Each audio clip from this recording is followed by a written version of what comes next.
تخيل كده معايا يا صاحبي تكون شاب ضعيف وحبيبتك تعمل لك مكيدة تكون سبب في موتك، وبتجيلك فرصة من العدم إنك ترجع للحياة مرة تانية.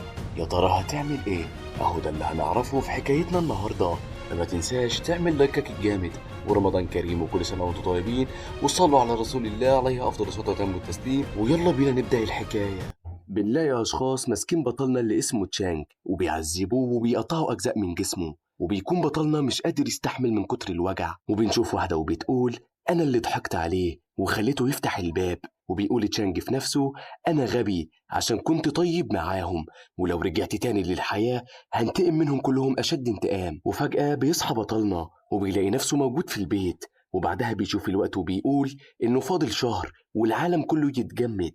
وبيسأل نفسه وبيقول أنا رجعت تاني للحياة بعد ما قتلوني أولئك الأوغاد. وهنا بنعرف إن في 20 ديسمبر 2050 في كويكب ضرب الأرض، مما أدى إن الأرض كلها تتجمد، ودرجة الحرارة وصلت ل 70 درجة تحت الصفر، والعاصفة استمرت أكتر من شهر، مما أدى إن المدن كلها اتجمدت، وفي ناس كتير من البشر ماتوا بسبب التلج الشديد. بنرجع تاني لتشانج وهو بيقول أنا عرفت أعيش بسبب إن مشرف السوبر ماركت كان صاحبي، فعرفت أجيب أكل كتير في البيت، ولكن في الآخر الأوغاد دول قتلوني عشان ياخدوا كل الأكل مني. وبيقول بعدها أهم حاجة دلوقتي إن أجيب أكبر كمية أكل ممكنة عشان أقدر أعيش وأنتقم منهم كلهم. وفجأة وهو بيفكر بيلاقي نفسه انتقل لمكان غريب، وبيعرف إنه بقى عنده قوة خارقة، وهي إنه يقدر يخزن عدد لا محدود من الموارد. وبيفكر ياخد مستودع جنوب الصين كله. وبعدها بيروح تشانج المطعم غالي جدا وبيطلب كمية أكل كبيرة، وبعد ما بيخلص أكل الجرسون بيقول له حسابك هو 50,000 دولار. وتشانج بيحاسب عادي لأنه معاه فلوس كتير جدا. وبتظهر بنتين، وواحدة بتقول للبنت اللي ساعدت في قتل بطلنا واللي بالمناسبة اسمها يو تشينج انت محظوظة جدا لأن اللي بيحبك طلع غني جدا ومن عيلة ثرية. وبعدها بيروحوا عند بطلنا وبيقولوا ايه الصدفة دي، انت رايح فين دلوقتي؟ بيقول بطلنا في نفسه عاملة نفسها بريئة وهي في الأصل مخادعة. بيقول لهم تشانج أنا رايح السوبر ماركت أشتري شوية طلبات، وبيقول في دماغه أنا مش هقتلك بالسهولة دي، أنا هخليكي تشتغلي خدامة عندي الأول.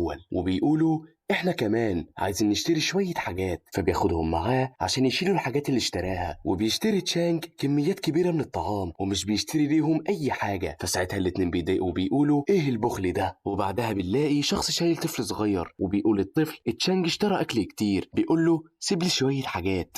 والطفل بياخد شوكولاتة بس تشانج بياخدها منه وبيقول له انا هاكل كل ده لوحدي. والطفل بيتعصب وبيقول هات الشوكولاتة وإلا هقتلك. وتشانج بيهدد الطفل، فالطفل بيبكي، وأم الطفل بتقول لتشانج أنت بتتخانق مع طفل صغير، بس تشانج ما بيعبرهاش، وأم الطفل ساعتها بتتعصب. بعدها بطلنا بيرجع البيت وبيحط كل الحاجات اللي اشتراها في المكان اللامتناهي باستخدام قوته الجديدة. وبعدها بيقرر تشانج إنه يشتري أسلحة ومعدات ويروح يستلف من شركة للاستثمار، وبيرهن بيته اللي عامل 5 مليون عشان ياخد منهم 4 مليون. وبيقولوا لبعض بعد ما تشانج مشي ده شخص غبي وصيد سهل وسمين. وتشانج وهو ماشي بيقول الناس الأغبياء دول طيبين جدا لأنهم مش عارفين إن كمان شهر العالم كله هينتهي وساعتها مش هكون مديون بحاجة. بعدها بيروح تشانج لشركة أمنية عشان يبني بيت آمن من التأثر بنهاية العالم، وبيتفق مع الراجل على السعر. وبيعرف تشانج إن الموظف ده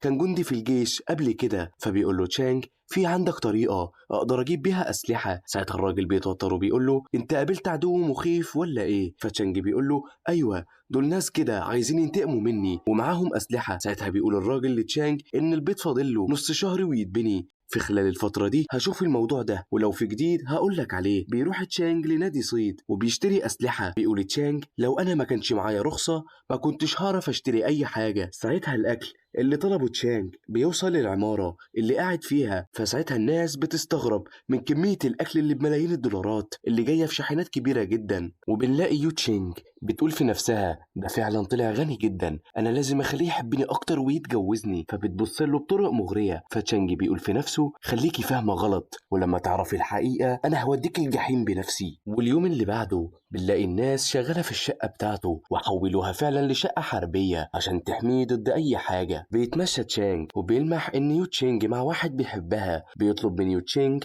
إنها تيجي معاها حفلة، بس يو تشينج بتقول له أنا آسفة عندي ميعاد تاني. الراجل بيشوف تشانج وبيتخانق معاه لأنه عرف إن خلاها تشيل حاجات كتير في السوبر ماركت، وبيقول له اديها $500 عشان تروح للدكتور. ساعتها تشانج بيبص له بنظرة مرعبة وبيقول له أنا ما قلتلهاش تشيل حاجة، وانت فاكر نفسك مين عشان تتكلم معايا كده؟ انت فاكر اني خايف منك؟ ساعتها يو تشينج بتقول في نفسها ان تشانج بقى شخص مختلف الايام دي وما عادش يكلمني زي الاول.